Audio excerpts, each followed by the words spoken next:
Shalom, apa kabarnya kita semua?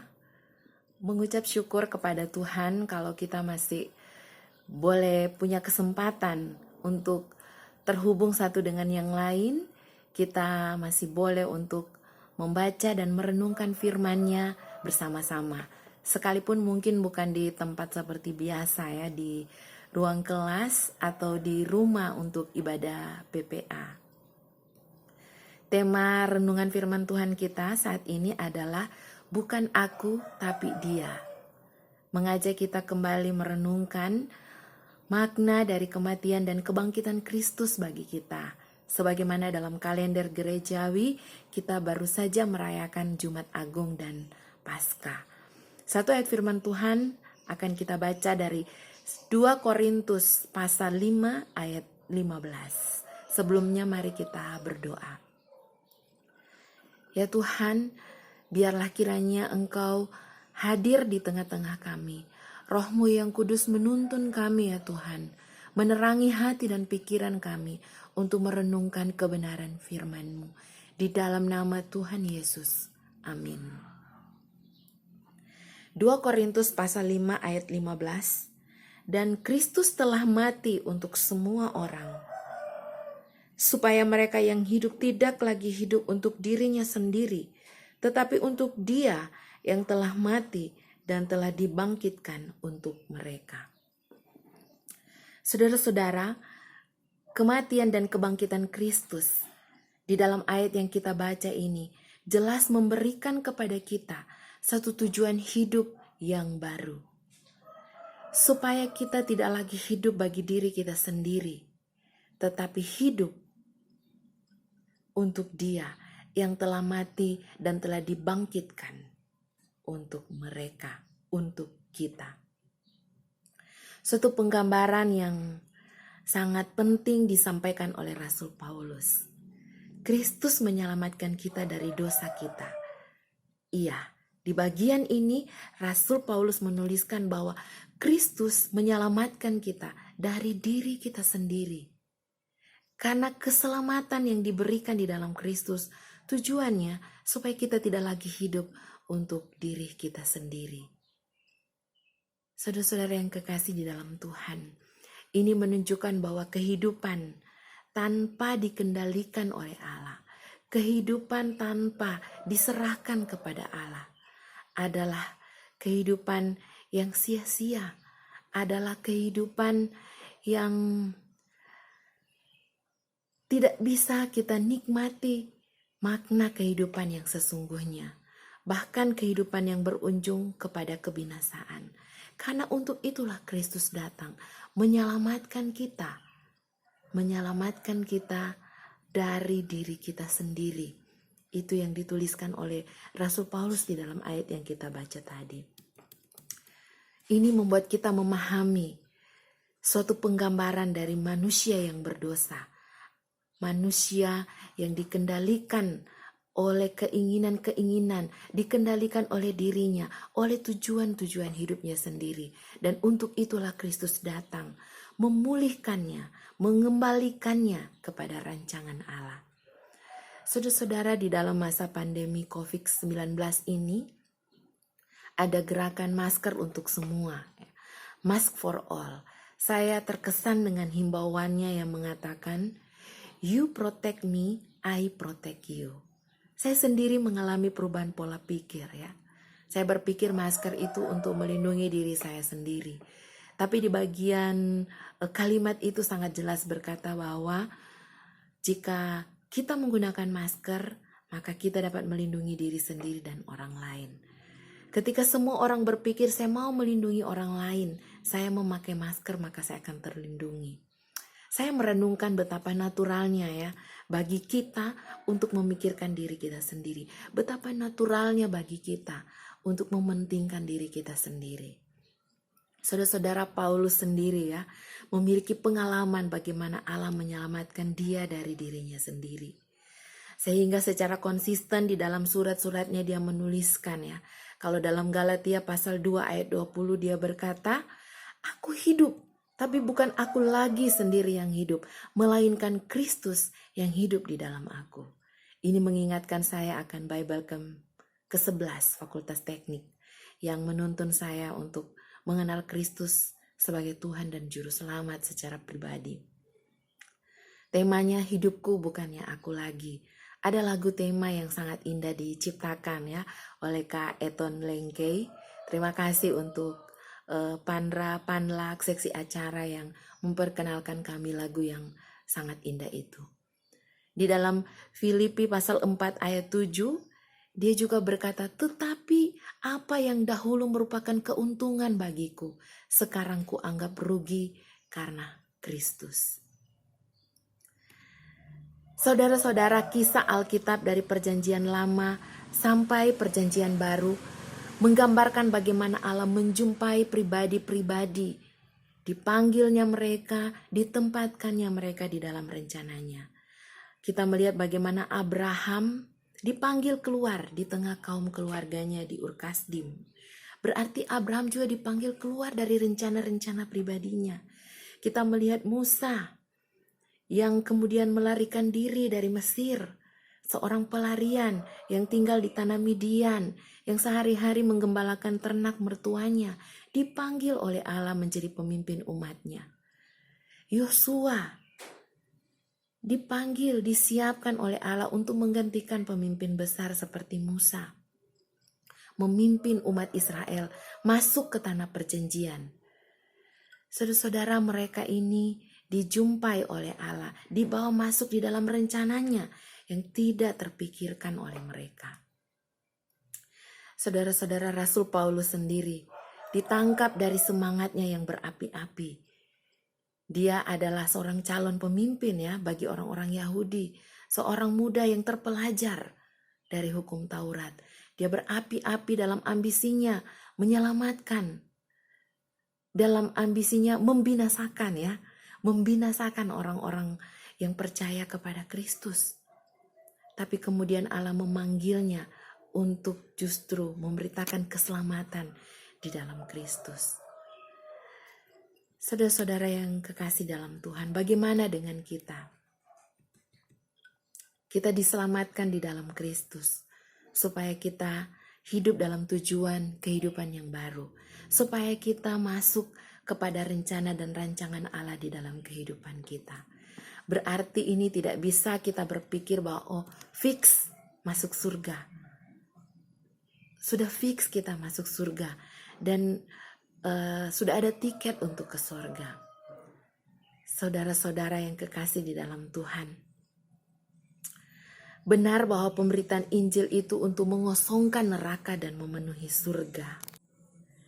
Tetapi juga pemberitaan Injil adalah memenuhi dunia ini, memenuhi bumi ini dengan orang-orang percaya. Dan orang-orang percaya ini akan menjadi agen yang membawa shalom Allah, yang membawa kebenaran dan keadilan Allah di tengah-tengah dunia yang rusak ini. Saudara-saudara, biarlah kiranya ini mengingatkan kita sekali lagi ya, bahwa kehidupan kita itu adalah kehidupan yang sekiranya dipakai oleh Allah akan menjadi berkat. Bukan bagi diri kita sendiri saja, tapi juga bagi banyak orang. Saudara-saudara, itu sebabnya juga kita ada mengerjakan pelayanan di kampus kita. Karena kita tahu mahasiswa yang pintar sekalipun, tapi kalau tanpa iman, tanpa berjumpa dengan kasih Kristus yang besar akan hidupnya, maka kemungkinan besar segala kapasitas yang dia miliki, apa yang dia miliki nantinya akan dipakai untuk dirinya sendiri. Bahkan kemungkinan besar juga ya, bukan menjadi berkat, tapi mungkin bisa jadi menjadi bencana bagi masyarakat dan bagi bangsa ini. Karena itulah apa yang kemudian kita hasilkan dari pelayanan ini adalah alumni-alumni yang menyerahkan hidupnya kepada Tuhan dengan semua kapasitas, dengan semua talenta yang dia miliki, dipakai Tuhan untuk menjadi berkat. Kita yang sekarang sebagai mahasiswa yang sudah menerima keselamatan di dalam Kristus, kiranya kita menyadari bahwa perjuangan kita untuk belajar pada bidang ilmu yang kita miliki bukan sekedar mendapatkan nilai apa, tetapi juga bagaimana kita bertanggung jawab dan kita tahu bahwa Tuhan bisa memakai itu bagi kemuliaannya. Saudara-saudara yang kekasih di dalam Tuhan, ketika nanti kita menjadi alumni atau kita sebagai alumni, kita juga berpikir bahwa pekerjaan kita, keluarga kita, itu semua dapat dipakai oleh Tuhan untuk mengerjakan maksudnya di tengah-tengah dunia ini. Mari kita merenungkan kembali ya target-target kita, pencapaian-pencapaian kita. Apakah itu masih menggambarkan bahwa Kristus adalah pemilik kehidupan kita? Seringkali memang tema hidup kita ini masih saya, dan saya. Masih tentang sukacita saya ditentukan oleh apa HP saya, apa pekerjaan saya, rumah saya, dan sebagainya. Banyak daftar saya yang mau kita dapatkan di dalam hidup ini. Sampai kita pada akhirnya bisa saja melupakan bahwa kehidupan kita adalah kehidupan yang berharga, yang sudah diselamatkan oleh Kristus. Dan Allah mau memakai setiap keberadaan kehidupan kita sekarang. Itulah yang membuat kita bersemangat menjalani kehidupan ini. Kalau kita masih diberikan kesempatan untuk hidup di tengah-tengah dunia ini. Kalau kita masih boleh bernafas di tengah-tengah dunia ini. Saudara-saudara, saya ingin mengajak kita melihat prinsip hidup orang percaya yang diajarkan oleh Yesus ketika dia mengajarkan murid-muridnya berdoa. Dikuduskanlah namamu, datanglah kerajaanmu, jadilah kehendakmu. Itu 3 permohonan pertama yang diajarkan oleh Tuhan Yesus ya dalam doa Bapa kami dalam Matius 6 ayat 9 sampai 13. Jadi namamu, kerajaanmu, kehendakmu. Baru kemudian masuk dalam permohonan berikutnya tentang kami. Makanan kami, janganlah membawa kami, ampuni kami. Jadi saudara-saudara, kita melihat di sini satu prinsip yang penting ya. Apa yang terutama di dalam kehidupan kita? Ketika Allah memelihara kita, memberikan kita makanan dan sebagainya, jangan lupa bahwa hal yang terpenting adalah namamu, kerajaanmu, kehendakmu itu jadi di bumi seperti di surga. Berarti kita dipanggil di dalam satu bagian untuk mewujudkan kehadiran kerajaan Allah di tengah-tengah dunia ini. Supaya nama Allah dimuliakan dan supaya kehendak Allah dinyatakan. Saudara-saudara yang kekasih, maka seperti tema kita bahwa hidup Kristiani kita memang bukan lagi tentang saya yang terutama. Seorang yang diselamatkan oleh Kristus, maka ia akan hidup bagi Kristus. Maka sebagaimana tujuan Kristus datang ke dalam dunia untuk menyelamatkan orang berdosa, maka ia juga tidak akan berhenti pada keselamatan pribadinya.